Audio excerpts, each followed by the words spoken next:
Everyone, this is your SST educator Ujjwala पुंज और आज की इस क्लास में हम लोग कंटिन्यू करने वाले हैं क्लास 10 पॉलिटिकल साइंस का चैप्टर फेडरलिज्म। और आज हम बात करेंगे की फीचर्स ऑफ फेडरलिज्म के बारे में, यानी कि वो सारे फीचर्स जो कि एक फेडरल गवर्नमेंट में होते हैं, जैसे कि इंडिया में भी हैं।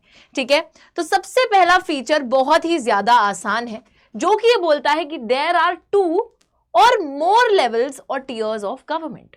बच्चों, मैंने आपको ये लास्ट क्लास में भी बताया था जब मैंने फेडरलिज्म का इंट्रोडक्शन दिया था कि एक फेडरल गवर्नमेंट की पहचान ही ये है कि मिनिमम 2 लेवल्स तो एग्जिस्ट करेंगे ही करेंगे।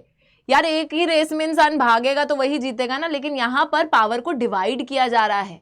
यहाँ पर आप एक के पास सारी पावर कॉन्सेंट्रेटेड नहीं रख रहे हो, तो सेंटर तो है, उसके साथ स्टेट गवर्नमेंट तो एग्जिस्ट करेगी ही मिनिमम। साथ ही में दूसरी गवर्नमेंट्स दूसरे लेवल्स भी कर सकते हैं, बट यहाँ क्या लिखा है, मिनिमम 2 तो लेवल होने ही चाहिए। ठीक है, लेवल्स को ही टियर भी बोलते हैं, टियर्स। ठीक है, levels is also known as tiers. Alright, तो फर्स्ट फीचर बहुत ही ज्यादा सिंपल है। चलिए सेकंड पे आते हैं।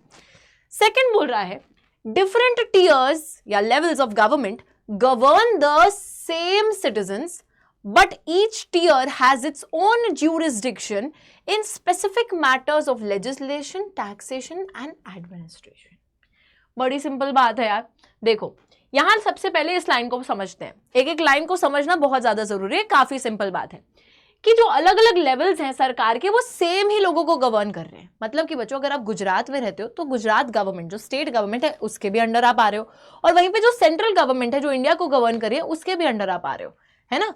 गुजरात गवर्नमेंट के अंडर भी आ रहे हो, सेंट्रल गवर्नमेंट के अंडर भी आ रहे हो, तो सेम ही सिटीजंस को ये अलग अलग लेवल्स गवर्न कर रहे हैं, लेकिन हर अलग लेवल की अपनी ज्यूरिसडिक्शन है। मतलब कि बच्चों, कल को अगर डिफेंस की बात आती है, फॉरेन अफेयर्स की बात आती है, तो सेंटर के साथ आपको डील करना होगा, लेकिन अगर पुलिस की बात आती है तो स्टेट के साथ डील करना होगा। तो वही बोला जा रहा है कि क्लियरली स्पेसिफाइड चीजें हैं, किन मामलों पे लॉ बनाना है, किसको, सेंटर को किस मामले पे लॉ बनाना है, स्टेट को किस मामले पे लॉ बनाना है, कौन सा टैक्स सेंटर लेगा, कौन सा टैक्स स्टेट लेगा, किसको क्या एडमिनिस्टर करना है, इंसान के कौन से लाइफ के पहलू को एडमिनिस्टर करना है। तो सेंटर का डिफाइंड है, स्टेट का डिफाइंड है। तो यहाँ पे वही सिंपल सी बात हो रही है कि ऑल्दो सेम ही सिटीजन्स को गवर्न कर रहा है स्टेट भी सेंटर भी, बट जो इंसान है ना, उसके अलग अलग जो मैटर्स हैं उस पर अलग अलग गवर्नमेंट आएगी। जैसे आपका डिफेंस, फॉरेन अफेयर्स का, करेंसी का मैटर है, वो सेंटर डील करेगी उसके साथ, क्योंकि वो उसका काम है, और जो स्टेट का काम है उसके साथ स्टेट डील करेगी। ठीक है, तो हर किसी का अपना एक डिफाइंड ज्यूरिसडिक्शन है, अपना दायरा है जो दूसरा क्रॉस नहीं करेगा, और ये क्लियरली डिफाइंड है। ठीक है, तो वो अभी हमें पता चलेगा क्या बात हो रही है। देखिए, थर्ड पॉइंट है jurisdiction of the respective levels tiers of government are specified in the constitution. और ये जो दायरा है ना, इसको क्लियरली संविधान में लिख रखा है ताकि कोई कंफ्यूजन ना हो। कॉन्स्टिट्यूशन में बच्चों clearly union list, state list, concurrent list बनाकर क्लियरली बता रखा है कि सेंटर का क्या क्या काम है, स्टेट का क्या क्या काम है, ताकि कल को पावर को लेके किसी के बीच में कोई भी लड़ाई झगड़े नहीं होने चाहिए। तो यहां लिखा है existence authority of each tier is constitutionally guaranteed. तो जो एग्जिस्टेंस है कि सेंटर एग्जिस्ट कर रहा है या स्टेट एग्जिस्ट कर रहा है, हर लेवल का जो एग्जिस्टेंस है और जो अथॉरिटी है, यानी कि जो पावर्स है, वो कॉन्स्टिट्यूशनली गारंटीड है। संवैधानिक रूप से आपको वो पावर मिली है, संवैधानिक रूप से आपको बताया गया है कि आपका रोल क्या है, आपको क्या काम करना है, कौन सी चीज आपके दायरे में आती है, कौन सी चीज आपके दायरे में नहीं आती है। तो क्लियरली ये चीज कॉन्स्टिट्यूशन में लिखी है। ऑलराइट, ये 3 पॉइंट्स एक और बारी इनको शॉर्ट रिवीजन करेंगे। फेडरलिज्म का मतलब है बच्चों, मिनिमम 2 लेवल्स तो गवर्नमेंट में एग्जिस्ट करेंगे ही, साथ ही में जो अलग अलग लेवल्स है सेम ही सिटीजन्स को गवर्न करते हैं, बट इनका दायरा अलग होता है। ठीक है, दायरा अलग होता है, लॉ बनाने में अलग काम होगा, सेंटर का अलग, स्टेट का अलग, टैक्सेस के मामले में, एडमिनिस्ट्रेशन के मामले में अलग अलग दायरा है जो कि डिफाइंड है। कहां डिफाइंड है? कॉन्स्टिट्यूशन में डिफाइंड है। तो एक तरीके से हमें बोल सकते हैं कि जो हर लेवल की एग्जिस्टेंस और अथॉरिटी है उसको कॉन्स्टिट्यूशन ने ही गारंटी करा है। ऑलराइट, फोर्थ पॉइंट पे अब आते हैं। फोर्थ की फीचर क्या है? Fundamental provisions of the constitution cannot be unilaterally changed by one level of the government. Such changes require the consent of both levels of the government.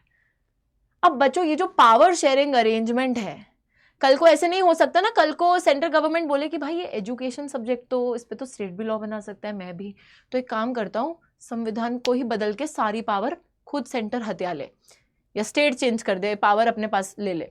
ऐसे नहीं हो सकता है। ठीक है, तो ये जो बेसिक प्रोविजंस है हमारे कॉन्स्टिट्यूशन की, यहाँ पे क्या लिखा है, जो ये फंडामेंटल प्रोविजंस है, हमारे संविधान में जो दी गई है और जो ये पावर शेयरिंग अरेंजमेंट है, इसको कोई भी लेवल अकेले, यूनिलैटरली का मतलब होता है अकेले, खुद से बदल नहीं सकता है।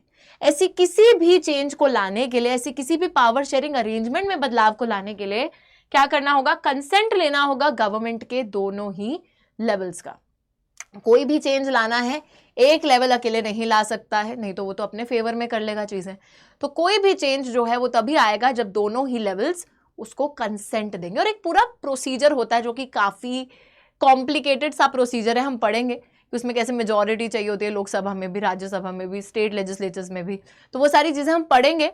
तो एक काफी मुश्किल प्रोसीजर है ऐसे किसी भी चेंज को लाने के लिए, और उसमें सभी लेवल्स का कंसेंट भी चाहिए, सभी लेवल्स की रजामंदी भी चाहिए, तभी जाके वो बदलाव आ सकता है, अकेले से नहीं आ सकता। ऑलराइट, नेक्स्ट पे आते हैं fifth pointer. What is the fifth point? तो यहां पर फोर्थ लिख रखा है, this is the fifth point. Fifth point पढ़ते हैं। Courts have the power to interpret the constitution and the powers of different levels of the government. बच्चों, जो कोर्ट है, जो आपकी न्यायपालिका है, जो आपकी जुडिशरी है, उनके पास ये पावर है कि वो संविधान को इंटरप्रेट कर सकते हैं, और जो अलग अलग लेवल्स की पावर है उनको भी इंटरप्रेट कर सकते हैं। इंटरप्रेट करने का मतलब है मतलब समझना किसी चीज का अपने हिसाब से, ठीक है। तो कोर्ट ने संविधान पढ़ रखा है और कोर्ट के हिसाब से एक मीनिंग है उस कॉन्स्टिट्यूशन का कि ये पावर इस लेवल के पास है, ये पावर इस लेवल के पास है, और कॉन्स्टिट्यूशन में क्या लिखा है उसकी एक पूरी अंडरस्टैंडिंग है कोर्ट्स के पास।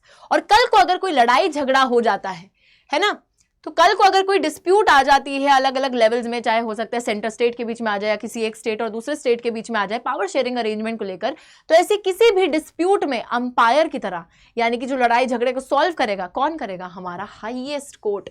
Highest court acts as an umpire if disputes arise between different levels of the government in the exercise of their respective powers.